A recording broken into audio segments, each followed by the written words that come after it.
প্রিয় ছাত্রছাত্রী সবাইকে আমাদের এই ইউটিউব চ্যানেলে স্বাগত। আজকে আমরা আলোচনা করব শরৎচন্দ্র চট্টোপাধ্যায়ের একটি গুরুত্বপূর্ণ উপন্যাস পথের দাবি ষষ্ঠ এবং সপ্তম পরিচ্ছদের কিছু অংশ নিয়ে। আমাদের দশম শ্রেণীর পাঠ্য পথের দাবি উপন্যাসাংশের যে অংশটির তার দ্বিতীয় পর্ব তথা শেষ পর্ব। আমরা গতদিন শরৎচন্দ্র চট্টোপাধ্যায়ের ব্যক্তি জীবন এবং তার ব্যক্তি অভিজ্ঞতা কিভাবে পথের দাবি উপন্যাসের রচনার পটভূমি প্রেক্ষিত তৈরি করেছিল সেটা আলোচনা করেছি। পথের দাবি উপন্যাস শুধুমাত্র তার কল্পনাপ্রসূত সাহিত্য ভাবনা নয়, বরং শরৎচন্দ্র চট্টোপাধ্যায়ের জীবনের এক গভীরতর অভিজ্ঞতার এক আকর, এক সম্পদ। যে কারণে পথের দাবি উপন্যাস শরৎচন্দ্র চট্টোপাধ্যায়ের শুধু নয়, বাংলা উপন্যাস সাহিত্যের অঙ্গনে একটি অত্যন্ত গুরুত্বপূর্ণ উপন্যাস, যেখানে স্বাধীনতা সংগ্রামের সেই দীপ্ত প্রহরে ভারতের স্বাধীনতা মুক্তিকামী মানুষদেরকে অনুপ্রেরণার এক সার্থকতা। শরৎচন্দ্র চট্টোপাধ্যায়ের এই অংশে আমরা আলোচনা করেছিলাম যে অপূর্ব তিনি রেঙ্গুনে চাকরি সূত্রে এসেছেন এবং রেঙ্গুনে যে বাসায় থাকতেন তার বাড়ির ঠিক উপরে থাকতেন এক ফিরিঙ্গি মহিলা, কিন্তু কর্মসূত্রে অন্য জায়গায় থাকার সময় তার বাড়িতে চুরি হয়ে যায়। কিন্তু বিষয়টা এই, বাড়ির সমস্ত কিছু জিনিস সব ঠিকঠাক থাকলেও কেবলমাত্র তার টাকা পয়সা ইত্যাদি চুরি হয়ে যায়। তো তাদের একটু সন্দেহ হয় উপযাচক হয়ে আসা সেই ফিরিঙ্গি মহিলা হয়তো সেই চুরির পিছনে থাকতে পারে। যাই হোক, এই চুরির ঘটনা তিনি যখন জানাতে গিয়েছিলেন পুলিশ স্টেশনে, সেই সময় স্বাধীনতা সংগ্রামীর এক বীর পুরুষ সব্যসাচী মল্লিককে ধরার জন্য ইংরেজ পোষিত পুলিশ বাহিনী হন্যে হয়ে তাকে খুঁজছে। কাকে? সেই স্বাধীনতা সংগ্রামীকে। অবশ্য অপূর্ব ভারত মায়ের এই মুক্তিযজ্ঞে যারা অংশগ্রহণ করেছেন সেই সমস্ত স্বাধীনতা সংগ্রামীকে সশ্রদ্ধ তার সম্মান জানান। তিনি কিন্তু তার প্রখর বুদ্ধিমত্তায় বুঝতে পেরেছিলেন যে পুলিশ স্টেশনে যে পলিটিক্যাল সাসপেক্টকে খোঁজার চেষ্টা করা হচ্ছে, কতগুলো মানুষ যারা বন্দর থেকে ধরে আনা হয়েছিল তাদের মধ্যে একজন যে গিরিশ মহাপাত্র, সেই কিন্তু আসলে সব্যসাচী মল্লিক। সেটা অপূর্বের ক্ষুরধার চিন্তা ভাবনায় প্রকাশিত হলেও তার আত্মীয় বাবার বন্ধু নিমাইবাবু, পুলিশ ইন্সপেক্টর, পুলিশ অফিসার, তিনি কিন্তু সেটা ধরতে পারেননি। ফলে গিরিশ মহাপাত্রের কিন্তু মুক্তি হয় এবং সেই পরিপ্রেক্ষিতে ভারত মায়ের একজন সন্তান হিসাবে ভারত মায়ের মুক্তিযজ্ঞে যারা আত্মবলিদান দিতে চেয়েছে তাদেরকে কিন্তু বারবার শ্রদ্ধাপূর্ণ একটা ভালোবাসা, একটা আলাদা আবেগ তার মধ্য দিয়ে কিন্তু বর্ষণ করতে তিনি চেয়েছেন। অর্থাৎ তিনি বলতে চেয়েছেন যে ইংরেজ সরকার আমাদের দেশীয় টাকায় দেশীয় পুলিশদেরকে নিয়ে যে স্বাধীনতা সংগ্রামীদেরকে ধরতে যাচ্ছে, সেই সমস্ত স্বাধীনতা সংগ্রামীর প্রখর বুদ্ধিমত্তা এবং উদার দেশপ্রেম সহজে কিন্তু তাকে ধরা যায় না। এখানে একটি প্রবাদ প্রবচনে তিনি উল্লেখ করেছিলেন যে বুনো হাঁসের পিছনে ছুটোছুটি, বুনো হাঁসকে ধরা যেমন সহজ সাধ্য বিষয় নয়, ঠিক সেই রকম ভারতীয় স্বাধীনতা সংগ্রামীদের ধরাও কিন্তু এতটা সহজ সাধ্য বিষয় নয়। ঠিক এর পর থেকেই আমরা আজকের যে অধ্যায় শেষ পর্ব শুরু করব। রামদাস কহিল, তাহলে আপনাকেই হয়তো আর একদিন তার প্রায়শ্চিত্ত করতে হবে। কিন্তু কথাটা বলিয়া ফেলিয়া সেই একটু অপ্রতিভ হইয়া চুপ করিল। আত্মীয়ের সম্বন্ধে এরূপ একটা মন্তব্য প্রকাশ করা হয়তো শোভন হয় নাই। অর্থাৎ আরেকদিন প্রায়শ্চিত্ত করতে যেতে হবে বলতে কি বোঝানো হয়েছে? অর্থাৎ থানায় যে তার অভিযোগ জানাতে গিয়ে তিনি এই যে বনহাস অর্থাৎ স্বাধীনতা সংগ্রামীকে ধরার যে প্রক্রিয়ার মধ্য দিয়ে তিনি তা জানাতে পারলেন না, ফলে তাকে আর একবার সেই থানায় যেতে হবে, অর্থাৎ আর একবার তাকে প্রায়শ্চিত্ত করতে হবে। কিন্তু তার যে নিকট আত্মীয় নিমাইবাবু অর্থাৎ তার বাবার বন্ধু, সে দায়িত্বে ছিলেন। আত্মীয়ের সম্বন্ধে এরূপ সাধারণত মন্তব্য আমরা করি না, কারণে অকারণে আমরা অপ্রিয় সত্য কথা বলার থেকে দূরে থাকি। ফলে তার যে বন্ধু রামদাস এ কথা বলে কিন্তু একটু লজ্জা পেলেন। অপূর্ব তাহার মুখের প্রতি চাহিয়া অর্থ বুঝিল, কিন্তু এই ধারণা যে সত্য নয় ইহা সতেজে ব্যক্ত করিতে সে জোর করিয়া বলিল, আমি তাকে কাকা বলি, আমাদের তিনি আত্মীয় শুভাকাঙ্ক্ষী, কিন্তু কিন্তু তাই বলে আমাদের দেশের চেয়ে তো তিনি আপনার নন, বরঞ্চ যাকে তিনি দেশের টাকায় দেশের লোক দিয়ে শিকারের মতো তাড়া করে বেড়াচ্ছেন তিনি ঢের বেশি আমার আপনার। অর্থাৎ আত্মীয়ের কোনো প্রসঙ্গ এখানে আসতে পারে না। এখানে একজন পুলিশ অফিসার, একজন দেশপ্রেমিকের প্রসঙ্গ এসেছে। পুলিশ অফিসার সে ইংরেজদের পোষিত এবং তিনি প্রকৃতপক্ষে দেশের মানুষদের বিরুদ্ধে বিশ্বাসঘাতকতা করছে। তিনি যতই শুভাকাঙ্ক্ষী হন না কেন, তিনি যতই আমাদের আপনার হন না কেন, তার যে পুলিশ অফিসারের চরিত্র সেই অপেক্ষা একজন দেশপ্রেমিক যে কিনা আমার আপনার শত শত লাঞ্ছিত অবদমিত ভারতবাসীর জন্য যে নিজের প্রাণ উজাড় করে দিতে চাইছেন দেশের মাতৃমুক্তিযজ্ঞে, সে আমাদের ক্ষেত্রে অনেক অনেক বেশি কাছের, অনেক অনেক বেশি আপনার। সেখানে নিজের আত্মীয় হলেও কিন্তু ইংরেজ পোষিত পুলিশ অফিসার সে কখনো আমার নিকটের হতে পারে না, সে কখনো আমার কাছের হতে পারে না।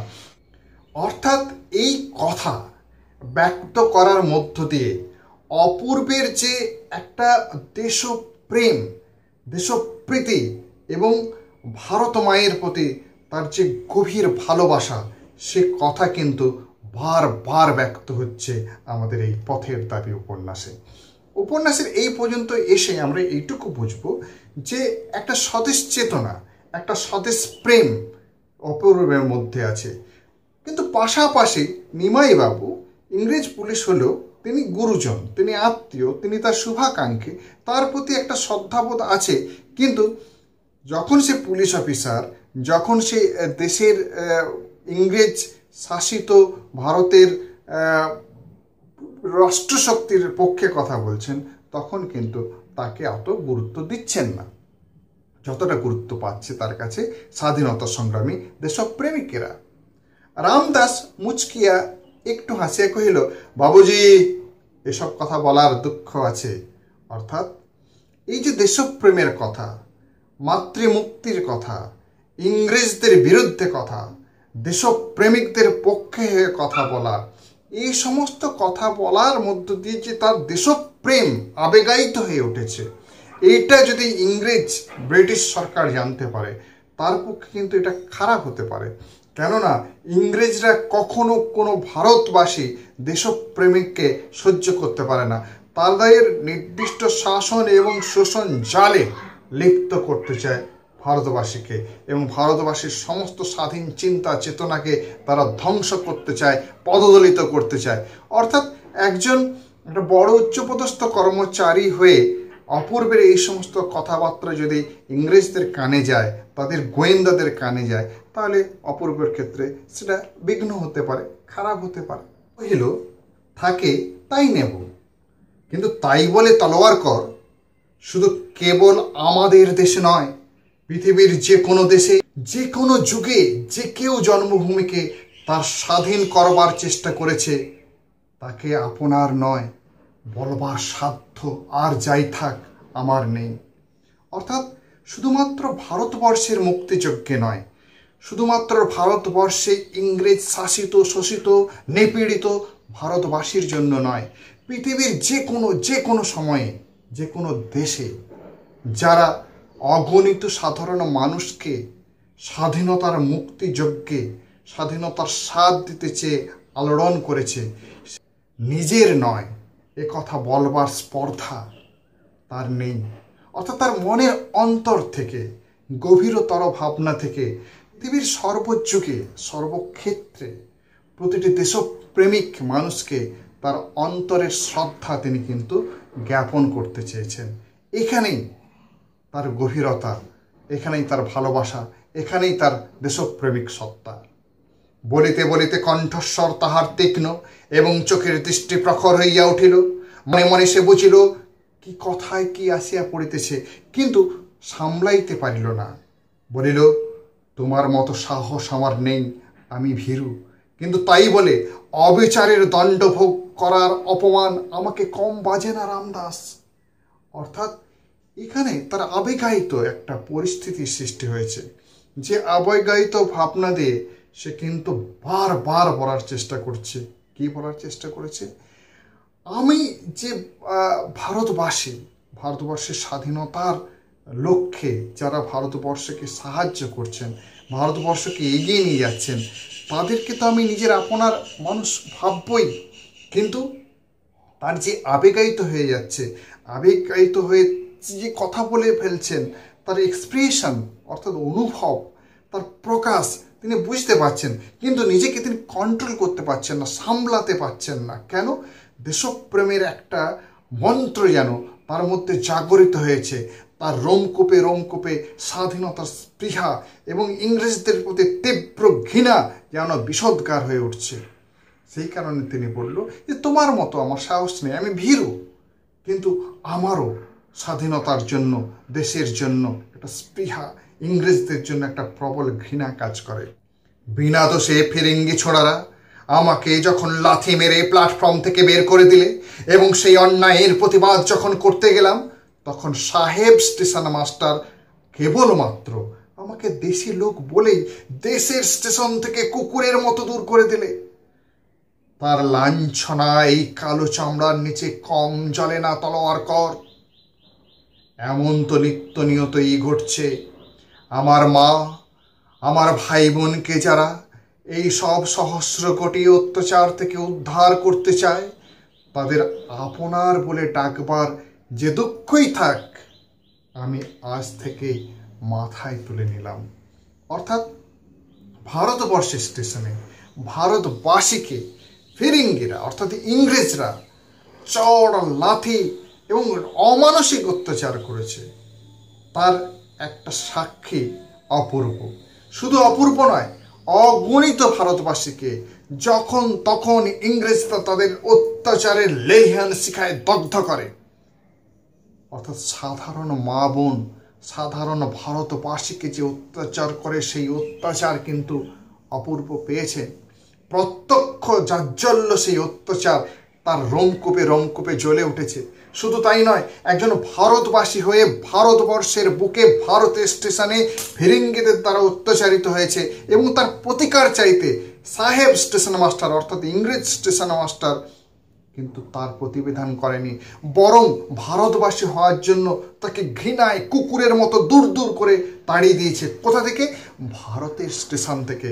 অর্থাৎ একজন প্রকৃত ভারতবাসী হিসাবে, দেশমাতৃকার বীর পুত্র হিসাবে তার প্রতিবাদ তিনি সেখানে হয়তো করতে পারেননি, তার সক্ষমতা হয়তো সেখানে হয়নি, কিন্তু ইংরেজদের প্রতি একটা তীব্র ঘৃণা, বিদ্বেষ তার মধ্যে, তার কালো চামড়ার নিচে কিন্তু জল জল করে জ্বলছে।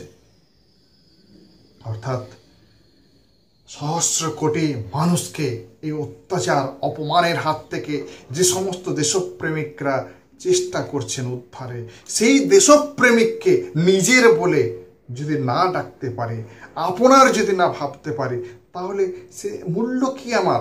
সেই কারণে সেই রকম গিরিশ মহাপাত্র বা সব্যসাচী মল্লিকের মতো দেশপ্রেমিককে তিনি বারবার মাথায় তুলে নিতে চেয়েছেন, বারবার শ্রদ্ধা দিয়ে তাকে বরণ করে নিতে চাইছেন। অর্থাৎ দেশপ্রেমিক সত্তা যেন অপূর্বের মধ্যে স্পষ্টভাবে প্রতিভাত হচ্ছে এখানে। রামদাসের সুশ্রী গৌরবর্ণ মুখ ক্ষণকালের জন্য আরক্ত হইয়া উঠিল। অর্থাৎ আরক্ত মানে লাল হয়ে উঠিল। তার ফর্সা মুখ কিছুক্ষণের জন্য লাল হয়ে গেল। বলিল, কই, এই ঘটনা তো আমাকে বলেননি। অপূর্ব কহিল, বলা কি সহজ রামদাস? হিন্দুস্তানের লোক সেখানে কম ছিল না, কিন্তু আমার অপমান কারোর গায়ে ঠেকলো না, এমনি তাদের অভ্যাস হয়ে গেছে। লাঠির চোটে আমার হাড় পাঁচড়া ভেঙে যায়নি, এই সুখবরে তারা খুশি হয়ে গেল। তোমাকে জানাবো কি? মনে হলে দুঃখে, লজ্জায়, ঘৃণায় নিজেই যেন মাটির সঙ্গে মিশে যায়। অর্থাৎ ইংরেজ শোষিত ভারতবর্ষ যেন একটা গোলামির মধ্য দিয়ে চলেছে।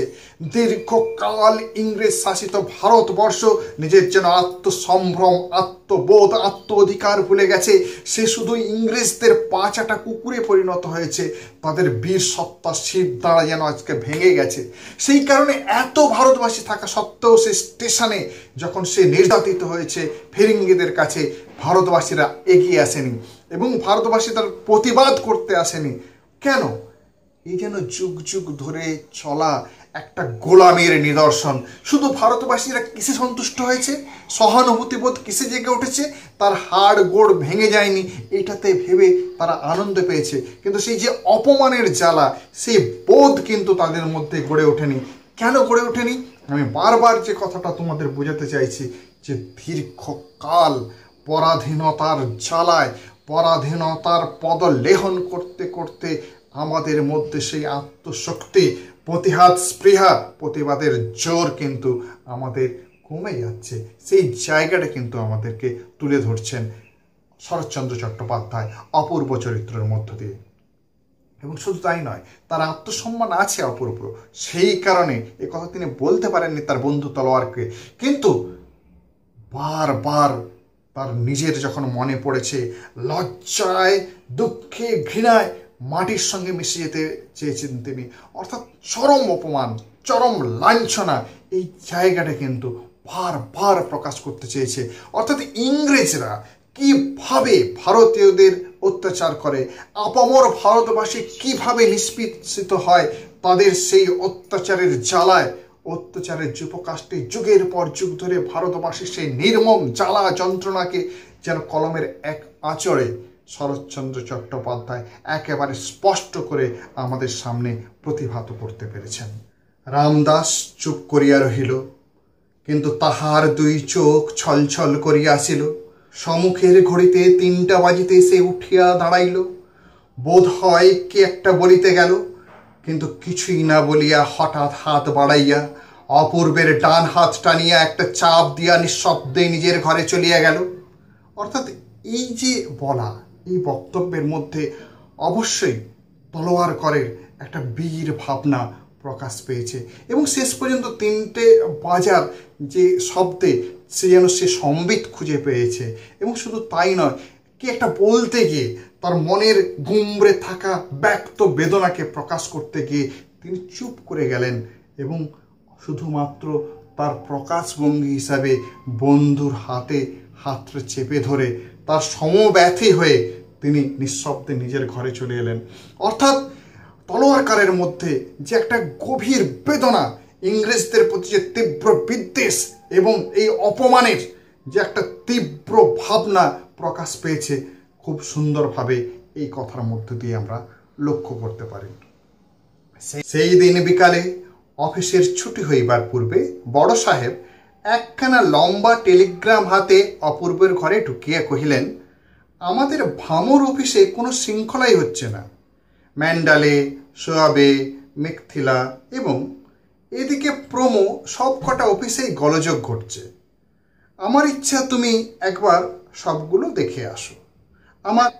আমার অবর্তমানে সমস্ত ভারই তো তোমার, একটা পরিচয় থাকা চাই।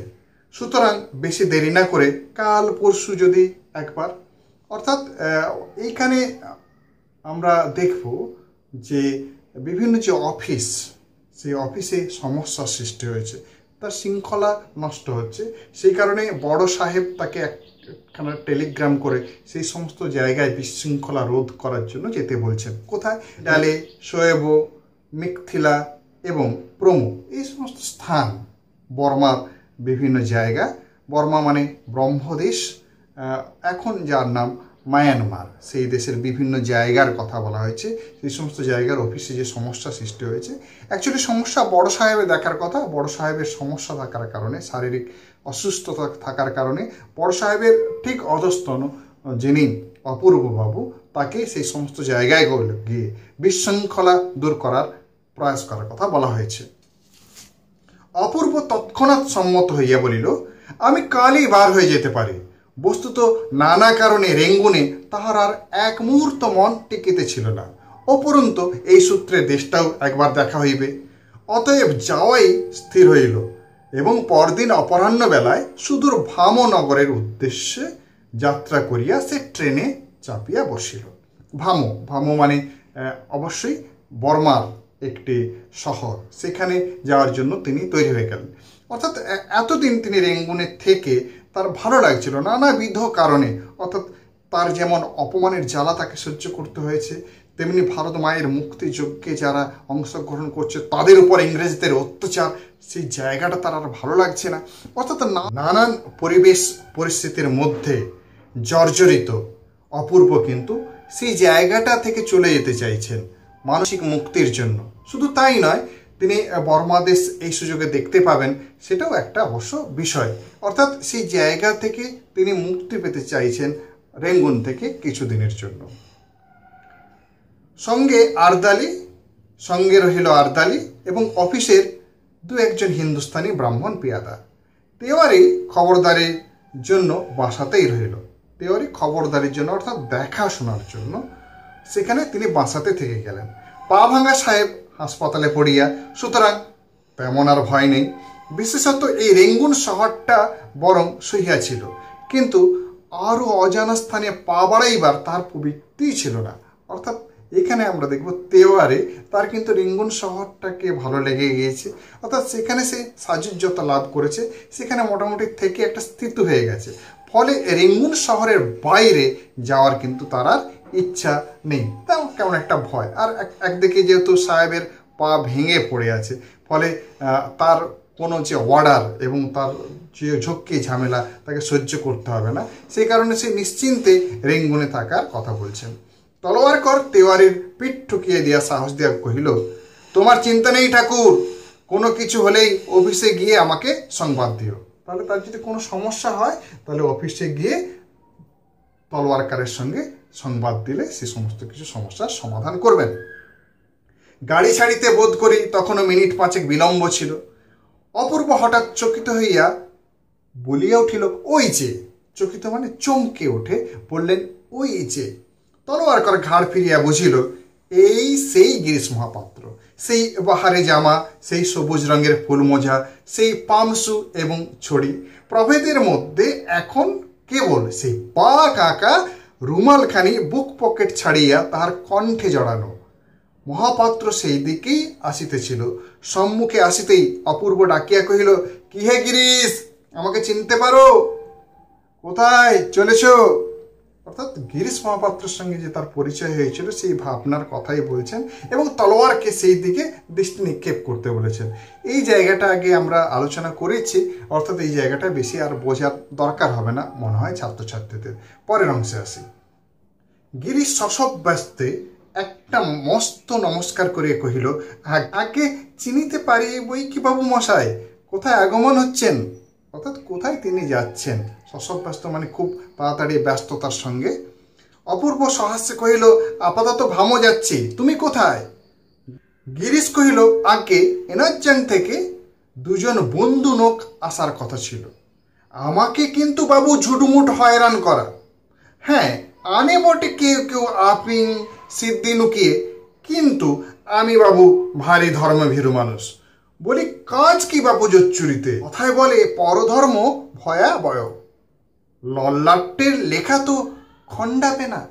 অর্থাৎ এই যে কথোপকথনের মধ্যে আমরা কিন্তু গিরিশ মহাপাত্রের যে ধর্মের প্রতি থাকা, অর্থাৎ মানুষের প্রতি থাকা, সৎভাবে থাকা, সেই ব্যাপারটা কিন্তু ব্যক্ত হয়ে যাচ্ছে। এবং সে কিন্তু ভাবছে অপূর্ব এরা কিন্তু পুলিশের লোক বা পুলিশের আত্মীয় স্বজন, সেই ব্যাপার। আমাকে ঝুটুমুট, আমাকে মিছে মিছে হায়রান করা, আমি তো ওই সব দিকে নেই, আমাকে এই হায়রান করা কেন? আর তিনি বলছে এনজাং মানে একটা শহর থেকে তার জন্য দুজন বন্ধু আসবে, তার জন্য তিনি অপেক্ষা করছেন। এবং জোচ্চুরি এবং খারাপ কাজে তিনি থাকেন না। এবং একটা কথা বলছে, ললাটের যে লিখন, সেই লিখন কেউ খণ্ডাতে পারে না। অর্থাৎ এখানে কিন্তু একটা ইঙ্গিত ধর্মিতা আছে।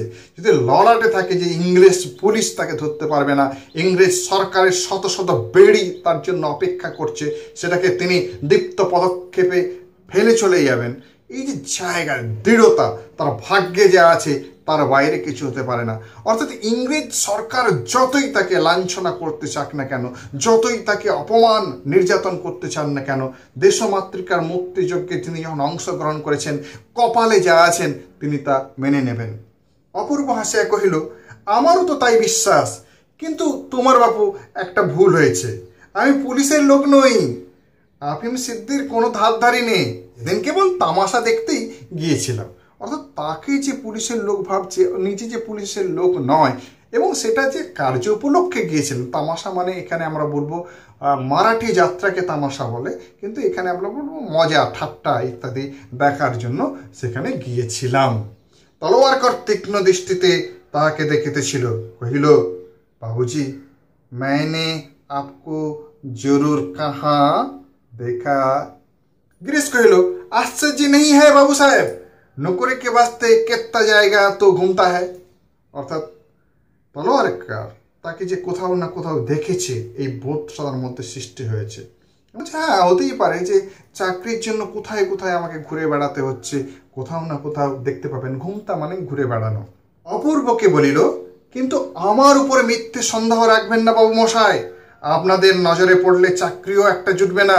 বামুনের ছেলে, বাংলা লেখাপড়া শাস্ত্র সবই কিছু না কিছু শিখেছিলাম, তো এমন অদেষ্ট যে বাবু মশাই আপনারা। অপূর্ব কহিল, আমি ব্রাহ্মণ। আগে তাহলে নমস্কার, এখন তবে আসি, বাবু সাহেব রাম রাম। বলিতে বলিতে গিরিশ মহাপাত্র একটা উদ্গত কাশির বেগ সামলাইয়া লইয়া ব্যগ্র পদে সম্মুখের দিকে অগ্রসর হইয়া গেল। অর্থাৎ গিরিশ মহাপাত্রের যা যা অ্যাটিচিউড ছিল, সমস্ত অ্যাটিচিউড কিন্তু এই যে তলোয়ারকর এবং আমাদের অপূর্বের সঙ্গে ভামযাত্রাকালীন স্টেশনে সন্ধ্যার সময় দেখা হয়েছিল, সমস্ত কিছুই কিন্তু স্পষ্ট প্রকাশিত হয়েছে। কিন্তু মনে রাখতে হবে, সেই যে ব্রাহ্মণ সন্তান সব্যসাচী বা গিরিশ মহাপাত্র যাকে বলা হয়েছে, সে কিন্তু কালচারালি খুবই স্ট্রং। অর্থাৎ তিনি বিলেত ডাক্তার, বিজ্ঞান চেতনা, অর্থাৎ সেই উচ্চ ধারণা থেকেও তিনি আজকে দেশপ্রেমের জন্য যে পোশাক পরিচ্ছদ বা যে ছদ্মবেশে ঘুরছেন, সেটা অত্যন্ত সহজ সরল, একেবারে নগণ্য, যা কিনা পুলিশের চোখকে ধুলি দেওয়া কিছুটা অসম্ভব নয়, অতি সহজে তিনি পার পেয়ে যেতে পারেন। অর্থাৎ দেশমাতৃকার মুক্তিযজ্ঞে তার যে পরিশ্রম, তার যে প্রয়াস, এটা অন্তহীন প্রয়াস, যাকে স্যালুট করেন কে? অপূর্ব। অপূর্ব কহিল, এই সব্যসাচীটির পিছনেই কাকাবাবু সদল বলে এদেশ ওদেশ করে বেড়াচ্ছেন তলোয়ারকর। বলিয়া সে হাসিল, কিন্তু এই হাসিতে তলোয়ারকর যোগ দিল না। পরক্ষণে বাঁশি বাজাইয়া গাড়ি ছাড়িয়া দিলে সে হাত বাড়াইয়া বন্ধুর করমর্দন করিল, কিন্তু তখনও মুখ দিয়া তাহার কথা বাহির হইল না। নানা কারণে অপূর্ব লক্ষ্য করিল না, কিন্তু করিলে দেখিতে পাইত এই মুহূর্তকালের মধ্যে রামদাসের প্রশস্ত উজ্জ্বল ললাটের উপরে যেন কোনো এক অদৃশ্য মেঘের ছায়া আসিয়া পড়িয়াছে, এবং সেই সুদূর দুর্নিরীক্ষ লোকেই তাহার সমস্ত মনশ্চক্ষু একেবারে উধাও হইয়া গিয়াছে। অর্থাৎ এখানে অ্যাপিয়ারেন্সের কথা বলছে। হাসছেন কে? অপূর্ব। কেন? সেই গিরিশ মহাপাত্রকে ধরতে পারছেন না। কে ধরতে পারছেন না? তার কাকাবাবু, নিমাইবাবু, যার জন্য এদেশ ওদেশ ঘুরে বেড়াচ্ছেন, কিন্তু সে সমস্ত বন্ধনের বাইরে এখনো আছে দেশপ্রেমে ধ্বজাকে উড্ডীন করে। কিন্তু এই বিষয়টাকে কিন্তু তলোয়ারকর খুব একটা মজার সুরে নিতে পারলেন না, কেননা তার মনে হয়েছে কি যে দেশপ্রেম এবং দেশপ্রেমের মুক্তি কি সত্যিই আছে? ইংরেজদের হাতে তাকে অপমানিত লাঞ্ছিত হতে হবে না তো? সেই একটা গভীর বেদনা যেন তলোয়ারকে কুরে কুরে খাচ্ছে। বাঁশি বাজানোর সঙ্গে সঙ্গে স্টেশন থেকে ট্রেন ছেড়ে যাবে, সেই সময় তার বন্ধুর সঙ্গে করমর্দন করলো। কিন্তু কথায় কথায় অপূর্ব কিন্তু তলোয়ারকারের যে এক্সপ্রেশন, অর্থাৎ তার যে বহিরাবরণের অভিব্যক্তি, সেটা কিন্তু তিনি লক্ষ্য করছেন না। যদি লক্ষ্য করতেন, রামদাসের প্রশস্ত উজ্জ্বল ললাটে অর্থাৎ কপালে এক অদৃশ্য মেঘের ছায়া পড়িয়াছে, এবং সেই সুদূর দূরনিরীক্ষ অর্থাৎ যেটাকে লক্ষ্য করা যায় না, দূরনিরীক্ষ অর্থাৎ অনেক দূর পর্যন্ত লক্ষ্য করা যায় না, গোপনে থাকে, সেইটা যেন সমস্ত মনশ্চক্ষুতে, মনের চক্ষুতে উধাও হয়ে গেছে। অর্থাৎ তলোয়ার করের মধ্যে একটা বেদনা, একটা গভীর ভাবনা কালো মেঘের মতো দেখা দিয়েছে। অর্থাৎ স্বদেশ প্রেমের মুক্তিযজ্ঞের সেই বাসনা এবং স্বদেশ প্রেমিকদের প্রতি তার যে ভালোবাসার প্রকাশ এইভাবে সম্ভব হয়েছে। অপূর্ব প্রথম শ্রেণীর যাত্রী, তার কামরায় আর কেহ ছিল না। দা উত্তীর্ণ হইলে সে পিরানের মধ্য হইতে পৈতা বাহির করিয়া বিনা জলেই সায়ং সন্ধ্যা সমাপন করিল, এবং যে সকল ভোজ্য বস্তু শাস্ত্র মতে স্পর্শদুষ্ট হয় না জানিয়া সে সঙ্গে আনিয়াছিল, পিতলের পাত্র হইতে বাহির করিয়া আহার করিল। জল ও পান তাহার ব্রাহ্মণ আর্দালে পূর্বাহ্নে রাখিয়া গিয়াছিল, এবং শয্যাও সে প্রস্তুত করিয়া দিয়া গিয়েছিল। অতএব রাত্রির মতো অপূর্ব ভোজনাদি শেষ করিয়া হাত মুখ ধুইয়া পরিতৃপ্ত সুস্থ চিত্তে শয্যা আশ্রয় করিল।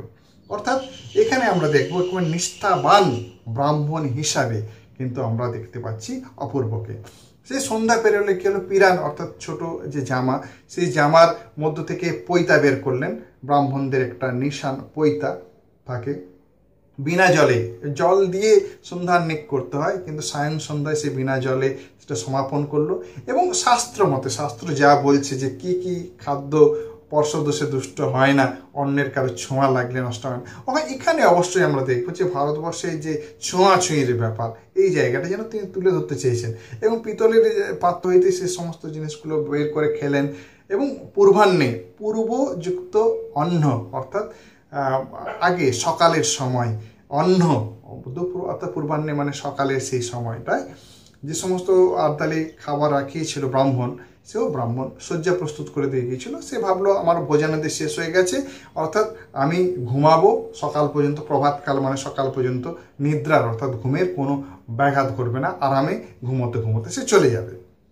কিন্তু ইহা যে কত বড় ভ্রম তা কয়েকটা স্টেশন পরেই সে অনুভব করিল। ভ্রম মানে ভুল, এটা ভুল যে সারা রাত্রি সে আরামে ঘুমোতে ঘুমোতে যাবে, এটা তার ভুল ধারণা ছিল।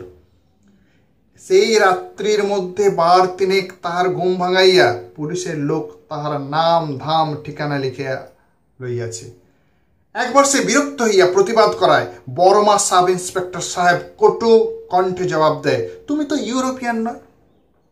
ও কহে, না, কিন্তু আমি তো ফার্স্ট ক্লাস প্যাসেঞ্জার, রাত্রে তো আমার তুমি ঘুমের বিঘ্ন করিতে পারো না। সে হাসিয়া বলে, ও নিয়ম রেলওয়ে কর্মচারীদের জন্য, আমি পুলিশ, ইচ্ছা করিলে আমি তোমাকে টানিয়া নিচে নামাইতে পারি।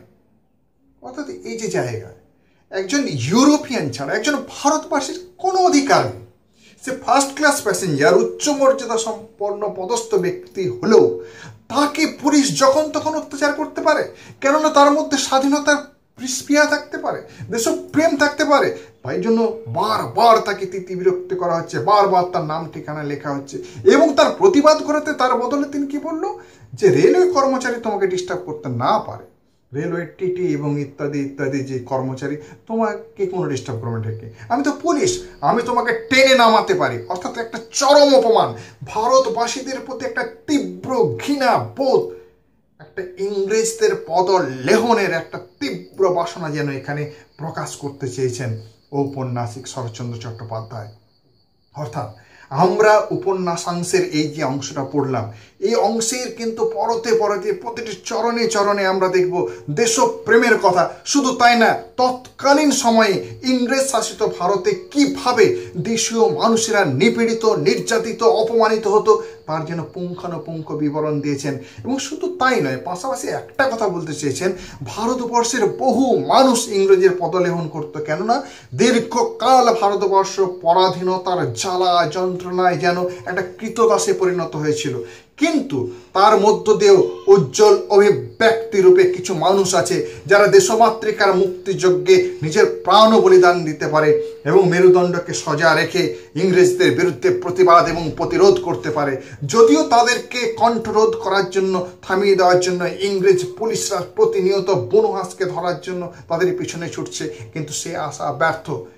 শরৎচন্দ্র চট্টোপাধ্যায়ের এই উপন্যাস, শরৎচন্দ্র চট্টোপাধ্যায়ের এই উপন্যাসাংশে অবশ্যই আমরা দেখব স্বাধীন ভারতের আকাঙ্ক্ষায় যে সমস্ত দেশপ্রেমিকদের চিত্র, এবং পরাধীন ভারতের বুকে দাঁড়িয়ে এই রকম একটা উপন্যাস লেখা, এটা কিন্তু যথেষ্ট ঝক্কির ব্যাপার। আমরা জানি যে কাজী নজরুল ইসলামের মতো বহু সাহিত্যিককে ইংরেজরা যখন তখন কারারুদ্ধ করেছে। শরৎচন্দ্র চট্টোপাধ্যায়ের উপরে যে কম কোপ পড়েছে তা নয়, কিন্তু দেশপ্রেমিক সত্তা না থাকলে ইংরেজ সরকারের বিরুদ্ধে গিয়ে এরকম একটা উপন্যাস লেখা তার পক্ষে সম্ভব ছিল না। অর্থাৎ যাই হোক, এই উপন্যাসের মধ্যে আমরা অপূর্ব চরিত্র পেলাম, আমরা তলোয়ারকর চরিত্র পেলাম, আমরা গিরিশ মহাপাত্র চরিত্র পেলাম। এই চরিত্রগুলোকে পুঙ্খানুপুঙ্খভাবে আমরা বিশ্লেষণ করব দেশমাতৃকার মুক্তিযজ্ঞের এক শরিক হিসাবে। ঠিক তেমনি আমরা নিমাইবাবুকে বিশ্লেষণ করব ভারতের পরাধীনতার যুপকাষ্টেও যারা ইংরেজদের পদলেহন করেছেন, এইরকম অসংখ্য ভারতবাসীর মধ্যে। তবে একটা জিনিস কি, নিমাইবাবুর কিন্তু একটা সহানুভূতি বোধও কাজ করে। সেই কারণে গাঁজা খায় বলে মহাপাত্রকে কিন্তু তাকে গাঁজা খাওয়া বন্ধ করতে পড়েছে। অর্থাৎ মানুষের যে ভালো চার বোধটা যে তার মধ্যে একেবারে নষ্ট হয়ে গেছে, কিন্তু তা নয়। অর্থাৎ সমগ্র উপন্যাস এবং এই উপন্যাসাংশে শরৎচন্দ্র চট্টোপাধ্যায়ের যে দেশপ্রেমিক সত্তা, সে কথাটাকেও আমাদেরকে বারবার ধরতে হবে। আশা করি ছাত্রছাত্রীরা এই বিষয়টি বুঝতে পেরেছ। যদি বুঝতে পারো কমেন্ট বক্সে কমেন্ট করবে, আমি তার উত্তর দেওয়ার চেষ্টা করব।